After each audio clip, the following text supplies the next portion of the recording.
ಸರ್ಕಾರದ ಇಲಾಖೆಗಳಲ್ಲಿ ಸೇರ್ಕೊಂಡಿದ್ದಾರೆ. ಈ ರೀತಿಯಲ್ಲಿ ನಡೀತಾ ಇದೆ. ಸೊ ಇದನ್ನೆಲ್ಲ ನಾವು ತಡಿಬೇಕು ಅಂತಂದ್ರೆ ಏನಾದರೂ ಒಂದು ಗಂಭೀರವಾಗಿ ಯೋಚಿಸಬೇಕಾಗಿದೆ. ಈ ಬಗ್ಗೆ ತಮ್ಮಲ್ಲಿ ನಾನು ಕೇಳ್ಕೊಳ್ತಕ್ಕಂಥದ್ದು ಇಷ್ಟೇನೆಯ, ದಯವಿಟ್ಟು ತಾವೆಲ್ಲರೂ ಕೂಡ ಈ ಒಂದು ಸರ್ಕಾರ ರಕ್ಷಿತ ಕೇಂದ್ರದ ಸದಸ್ಯರಾಗುವ ಮೂಲಕ ಸರ್ಕಾರ ರಕ್ಷಿತ ಕೇಂದ್ರವನ್ನು ಬಲಗೊಳಿಸಿಕೊಂಡು ಕಾರ್ಯಕ್ರಮವನ್ನು ಎಲ್ಲೆಡೆಗೆ ಹರಡುವ, ಎಲ್ಲೆಡೆ ಜನರಿಗೆ ಜಾಗೃತಿಯನ್ನು ಉಂಟು ಮಾಡುವಂಥ ಕೆಲಸಕ್ಕೆ ತಾವು ಕೂಡ ಕೈ ಜೋಡಿಸಬೇಕು ಅಂತೇಳಿ ಕೇಳ್ಕೊತಾ ಇದ್ದೇನೆ. ಇದು ಹೆಚ್ಚು ಅರ್ಥಪೂರ್ಣವಾಗಬೇಕು, ಹೆಚ್ಚು ಶಕ್ತಿಶಾಲಿಯಾಗಬೇಕು, ಹೆಚ್ಚು ಪರಿಣಾಮಕಾರಿಯಾಗಬೇಕು, ಹೆಚ್ಚು ಫಲದಾಯಕವಾಗಬೇಕು. ಈ ಉದ್ದೇಶ ಇದು ಸತತವಾಗಿ ಆಗ್ತಲೇ ಇರಬೇಕಾದಂಥ ಒಂದು ಕೆಲಸ.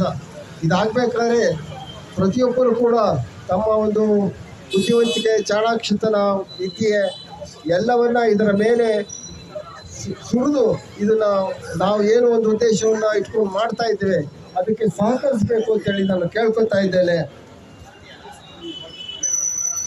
ರಾಜಕೀಯ ಪಕ್ಷಗಳಲ್ಲಿ ಕೆಲವರು ಒಳ್ಳೆಯವರು ಕೂಡ ಇದ್ದಾರೆ. ಅದರಲ್ಲಿ ನಾವು ಸದ್ಯಕ್ಕೆ ಗುರುತಿಸುವುದೇ ಆದರೆ ಇಬ್ಬರು ರಾಜಕಾರಣಿಗಳು ನಮಗೆ ಸಿಗ್ತಾರೆ. ಒಬ್ಬರು ಸೂರ್ಯ ತೇಜಸ್ವಿ, ಇನ್ನೊಬ್ಬರು ಪ್ರತಾಪ್ ಸಿಂಹ.